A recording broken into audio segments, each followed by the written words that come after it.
নিজেকে বহুত শেয়ানা ভেবেছিল বাংলাদেশ, কিন্তু প্রবাদ আছে না, অতি চালাকের গলায় দড়ি, হয়েছে সেটাই। নিজের গলাতে ফাঁস আটকেই ছটফট করছে এখন বাংলাদেশ। হ্যাঁ বন্ধুরা, বাংলাদেশের মোহাম্মদ ইউনূস এমন ভাবে নিজের পায়ে কুঠার মেরেছে যে তার দেশকেই 3 ভাগে ভেঙে দিতে পারে। এতদিন বাংলাদেশের মোহাম্মদ ইউনূসের সমস্ত কার্যকলাপ দেখেও ভারত চুপ ছিল, কিন্তু এবার সেই মোহাম্মদ ইউনূস চীনে গিয়ে ভারতের নর্থ ইস্ট নিয়ে এমন এক দাবি করেছেন যেন ভারতের উত্তর পূর্বাঞ্চলীয় রাজ্যগুলো তারই নিয়ন্ত্রণে রয়েছে। জানলে আপনি অবাক হবেন, তিনি ভারতের অখণ্ডতা নিয়েও প্রশ্ন তুলেছেন এবং চীনের মাধ্যমে ভারতের নর্থ ইস্ট রাজ্যগুলো হয়ে বাংলাদেশে অর্থনৈতিক করিডোর তৈরির প্রস্তাব রেখেছেন। সাহসটা একবার ভাবুন। এরপর কিন্তু কোনোভাবেই ভারতের আর চুপ থাকা উচিত না, একেবারে রুদ্ররূপ নিয়ে বাংলাদেশকে সরাসরি উত্তর দিতে হবে এবং এমন ভাবে দিতে হবে যাতে বাংলাদেশের যে দুটো জায়গায় চিকেন নেক রয়েছে সেই চিকেন নেক করিডোরগুলোকে ধ্বংস করে দেশটাকে 3 ভাগে বিভক্ত করে দিতে হবে এবং এদের জন্য করিডোর তৈরি করতে হবে। রিসেন্টলি বাংলাদেশের পরিস্থিতি যেভাবে ক্রমাগত সংকটজনক হয়ে উঠছে, সেক্ষেত্রে বাংলাদেশের অন্তর্বর্তীকালীন সরকারের প্রধান মোহাম্মদ ইউনূস দৌড়ে যান চীনে।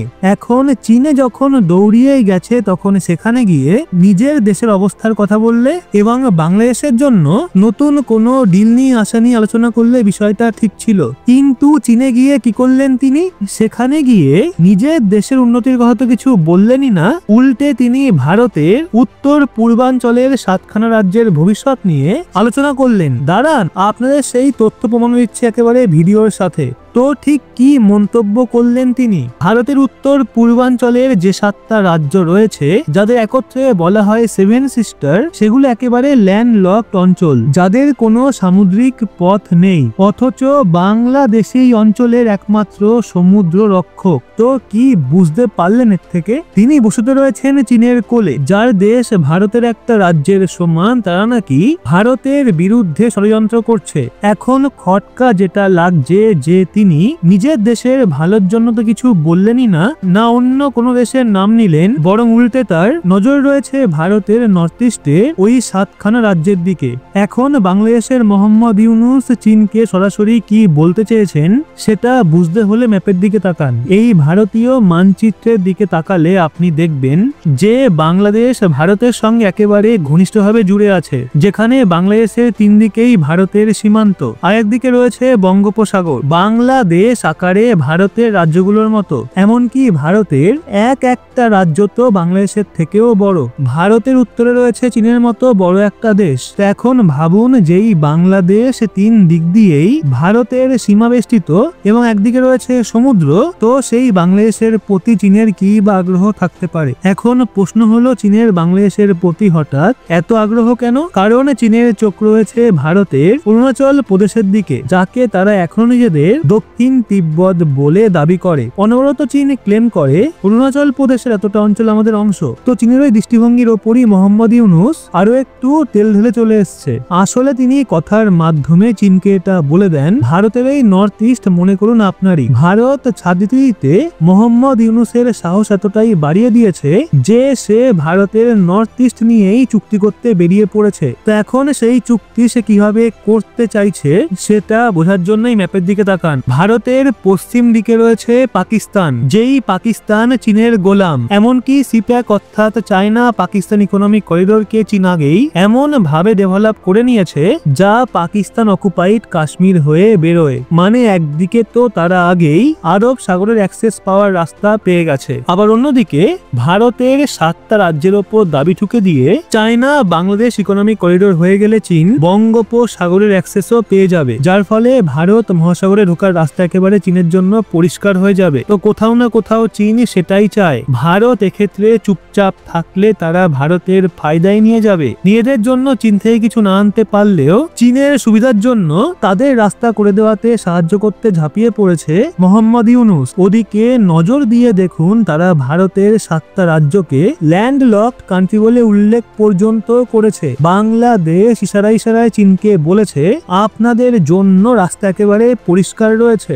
আপনারা সরাসরি করিডোরের মাধ্যমে আরব সাগর এবং ভারত মহাসাগরের পথে বাণিজ্য শুরু করুন। এখন যদি বাংলাদেশের মতো ছোট্ট একটা দেশ হয়েও ভারতের বিরুদ্ধে এমন ষড়যন্ত্র করার সাহস দেখায়, সেক্ষেত্রে ভারতকেও আর দেরি করা উচিত নয়। এখনই এই মুহূর্তে কঠোর পদক্ষেপ নেওয়া দরকার। কেবল মুখেই প্রতিবাদ নয়, সরাসরি কার্যকর অ্যাকশন নিতে হবে। আর অ্যাকশনও এমন নেওয়া উচিত যে যদি তারা ভারতের উত্তর পূর্বাঞ্চলীয় রাজ্যগুলোতে হস্তক্ষেপ করার চেষ্টা করে তাহলে আমাদের স্বয়ং বাংলাদেশকে ভেঙে দেওয়া উচিত। এবং যদি আমরা এমনটা না করি তাহলে একদিন এমনও সময় আসবে যে চীন এবং বাংলাদেশ একসঙ্গে মিলে ভারতের ওপর ছুরি ঘোরাবে এবং ভারতের যে 22 কিলোমিটার চওড়া চিকেন নেক করিডোর রয়েছে সেটাকেও বন্ধ করার চেষ্টা করবে। এখন প্রশ্ন উঠবে, ভারতের কি করা উচিত? ইমিডিয়েটলি এই বিষয়ে অ্যাকশন নেওয়া উচিত। ফার্স্ট অ্যাকশন যেটা নিতে হবে, বাংলাদেশের দুখানা চিকেন নেক করিডোর আছে,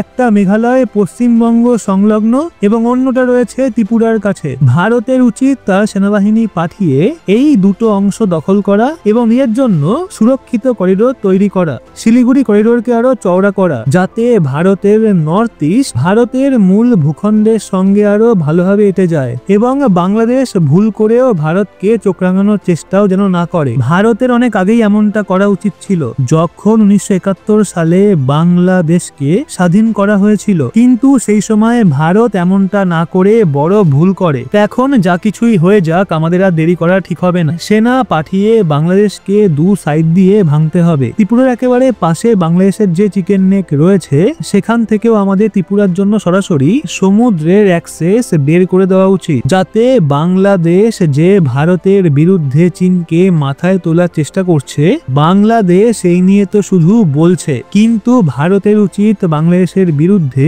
মুখে না বলে সোজা অ্যাকশন নিয়ে নেওয়া এবং বাংলাদেশকে ধরাশায়ী করা, যাতে ভারতের রাস্তাও সহজ হয়ে যাবে এবং চিকেন নেকের ঝামেলা চিরকালের জন্য শেষ হয়ে যাবে। তো বিষয়টা এখন সবার মুখে মুখে উঠছে, বিভিন্ন এক্সপার্ট থেকে নিয়ে সাধারণ মানুষ সবাই একই কথা বলছে।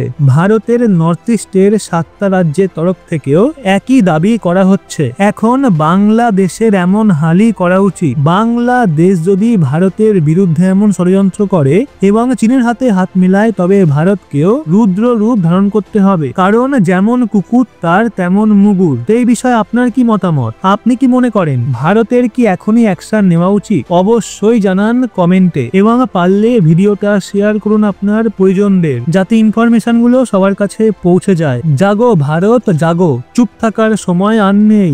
দেশ সংকটে, গর্জে ওঠো দেশবাসী। ভারত ও চীনের মধ্যে বাণিজ্যিক সম্পর্কের এক নতুন অধ্যায় হতে চলেছে শুরু।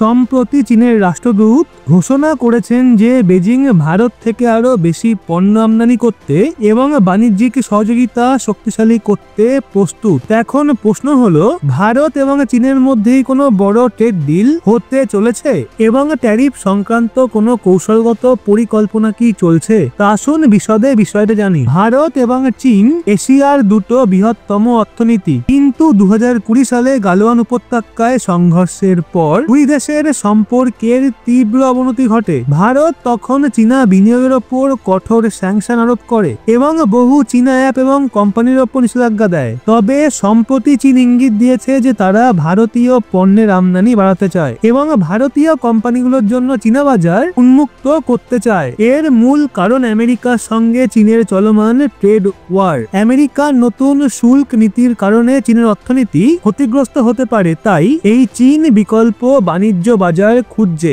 যেখানে ভারত অন্যতম সম্ভাবনাময় অংশীদার। যদিও কোনো আনুষ্ঠানিক বাণিজ্য চুক্তি বা ট্রেড ডিল এখনো হয়নি, তবে কিছু সম্ভাবনা নিয়ে আলোচনা চলছে। চীন ভারতের কিছু প্রধান পণ্য আমদানি বাড়াতে পারে, যেমন আইটি এবং ফার্মা পণ্য, যার মধ্যে রয়েছে ওষুধ, ভ্যাকসিন, কৃষি পণ্য যেমন চা, মশলাপাতি, বাসমতি চাল, টেক্সটাইল এবং হ্যান্ডলুম পণ্য, অটোমোবাইল এবং ইলেকট্রনিক্স পণ্য। এতে ভারতের কি লাভ হবে? দেখুন, ভারতীয় কোম্পানিগুলো চীনে ব্যবসার অপরচুনিটি পাবে। ভারতীয় স্টার্টআপ এবং প্রযুক্তি সংস্থাগুলোর জন্য নতুন বিনিয়োগের সুযোগ আসবে। চীনে ভারতীয় শিল্পের জন্য আরো সমর্থন পাওয়া যাবে। এই ট্যারিফ নীতি ভারতকে কিভাবে সুবিধা করে দিতে পারে? দেখুন, চীনের এই সিদ্ধান্তের পেছনে অন্যতম কারণ আমেরিকার নতুন ট্যারিফ নীতি। আমেরিকা দীর্ঘদিন ধরে ভারতকে ট্যারিফ কিং বা শুল্ক অপব্যবহারকারী বলে সমালোচনা করছে। আমেরিকা চায় ভারত তার ট্যারিফ হার কম করুক, কিন্তু ভারত তার অভ্যন্তরীণ শিল্প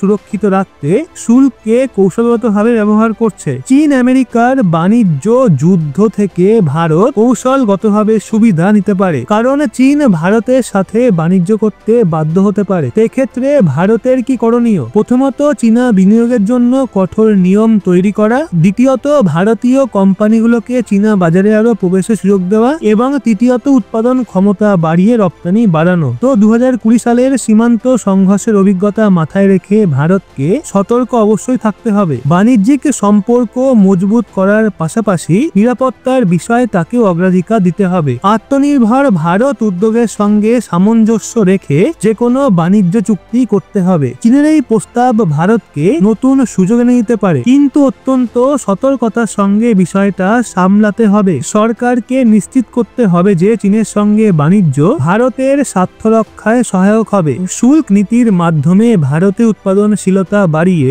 রপ্তানিকে উৎসাহিত করতে হবে, যাতে আত্মনির্ভর ভারত দৃষ্টিভঙ্গি দুর্বল না হয় তা নিশ্চিত করতে হবে। তা আপনার মতে ভারত এবং চীনের মধ্যে কোনো বড় ট্রেড ডিল করা উচিত? অবশ্যই জানান কমেন্টে।